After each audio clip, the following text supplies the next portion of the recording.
আসসালামু আলাইকুম, সবাইকে জানাচ্ছি রমজানে মোবারক। আশা করি সবাই ভালো আছেন এবং সুস্থ আছেন এই মাহে রমজানে। আজকে আপনাদের জন্য নিয়ে চলে এসেছি দারুণ মজার একটি রেসিপি নিয়ে, যেটা আমাদের ইফতার আইটেমে না হলে একদমই চলে না। ইফতার আইটেমের সবথেকে মেন উপকরণ সেটা হলো আমাদের ছোলা বুট। এই ছোলা বুট আর মুড়ি যেন না খেলে আমাদের ইফতারটাই যেন সম্পন্ন হতে চায় না। তাই আজকে আপনাদের জন্য খুবই স্পেশাল একটি ছোলা বুটের রেসিপি নিয়ে হাজির হয়ে গেলাম।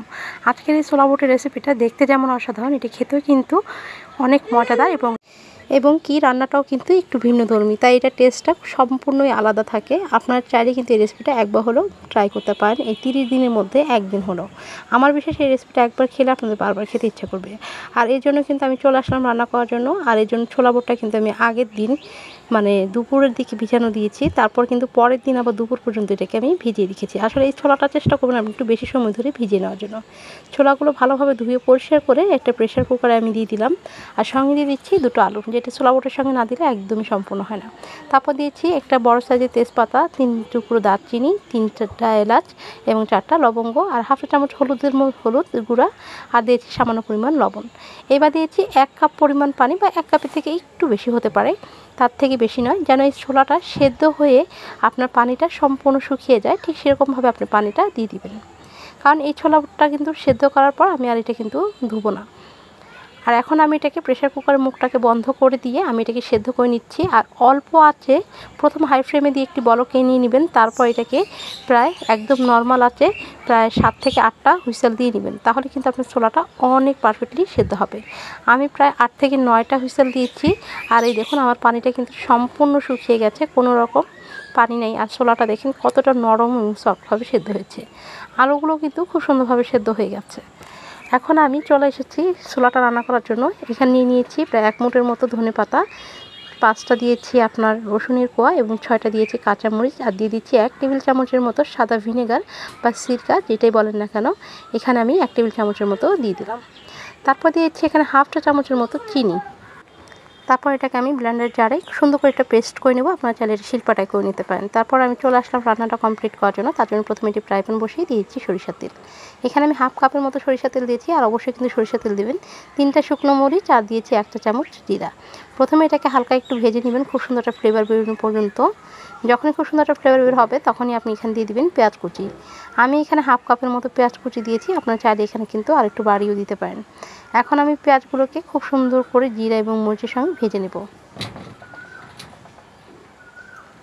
যখনই আমার পেঁয়াজগুলো ঠিক এরকমভাবে মজে যাবে, দেখতে পাচ্ছেন একদম সম্পূর্ণ মজে গেছে, তখন আমি দিয়ে দিচ্ছি এখানে হাফ কাপ টমেটোগুলোকে আমি একটু কিউব করে ছোট ছোট করে কেটে নিয়েছি। এবার টমেটো এবং পেঁয়াজটা আমি একটু কিছুক্ষণ তেলের সঙ্গে ভেজে নিব। দেখুন আমার টমেটোগুলো যখন হালকা এরকম গলে যাবে, তখন সে পর্যায়ে দিয়েছি হাফ চামচ হলুদের গুঁড়া, দিয়ে একটু ভালোভাবে মিক্স করে নিচ্ছি। তারপর দিয়েছি হাফ চা চামচের মতো মরিচের গুঁড়া। এই রান্নাটা কিন্তু একটু ঝাল ঝাল হবে, তাই এটা খেতে কিন্তু একটু বেশি ভালো লাগে। তারপর দিয়েছি আমি যে পেস্টটা করে নিয়েছিলাম ধনেপাতা, সেটা দিয়ে দিচ্ছি। আর চিনিটা দিয়েছিলাম আসলে এখানে স্বাদটা ব্যালেন্স হওয়ার জন্য, এর থেকে কিন্তু খেতে একটু বেশি টেস্টি হয়, তাই আপনারা চেষ্টা করবেন দেওয়ার জন্য। আর যদি না দিতে চান একান্তই, তারা কিন্তু অ্যাভয়েড করতেও পারেন। এখন সব কিছু একত্রে খুব ভালোভাবে মিক্স করে মশলাটাকে আমি কিছুক্ষণ কষিয়ে নেব। তারপর দিয়েছি এখানে আমি হাফ চা চামচ বিট লবণ, দিচ্ছি 1 চামচের মতো চাট মশলা, আর আপনাদের কাছে চাট মশলা না থাকলে ম্যাগি মশলাটাও এখানে দিতে পারেন। এখন সব কিছু একত্রে ভালোভাবে কিছুক্ষণ কষিয়ে নিচ্ছি। তারপর দিয়েছি স্বাদ মতো লবণ। আমি ছোলাটা সেদ্ধ করার সময় লবণটা অ্যাড করেছিলাম, তার জন্য অবশ্যই লবণটা আপনাদেরকে বুঝে শুনে অ্যাড করতে হবে। আর এইভাবে আলতো আছে খুব ভালোভাবে মশলাটা কষানো হয়ে গেলে এখানে দিয়ে দিচ্ছি আমি যে ছোলাটা সিদ্ধ করে নিয়েছিলাম, সেই ছোলাটা দিয়ে দিচ্ছি। আলুগুলোকে একটু ভেঙে দিলাম, দেখতে পাচ্ছেন এই আলুটা কিন্তু একটু ভাঙা ভাঙা বেশি হলে কিন্তু এটা খেতে বেশি ভালো লাগে, তাই চেষ্টা করব ভেঙে দেওয়ার জন্য। তারপর এটাকে খুব ভালোভাবে মশলার সঙ্গে মিক্স করে নেবেন। আর মিক্স করতে করতে একসময় আলুগুলোকে আরেকটু ভেঙে ভেঙে দিবেন। আসলে আলুটা একটু মাখা মাখা হলে খেতে বেশি ভালো লাগে। আর এই রান্নাটাতে আমি তেমন কিন্তু পানি অ্যাড করব না, শুধু অল্প একটু হয়তো পানি আমি দিব, যেন আমার ছোলার সঙ্গে মশলাটা খুব ভালোভাবে মিক্স হয়ে যায়, তার জন্য। আর এভাবে করে সম্পূর্ণ মিক্স করার পর যেটা ব্লেন্ডারে আমি আমার ধনেপাতাটা ব্লেন্ড করেছিলাম, সেখানে আমি 2 টেবিল চামচের মতো পানি দিয়ে এটাকে দিয়ে দিলাম, যেন সম্পূর্ণ মশলাটা এটার সঙ্গে চলে যায়।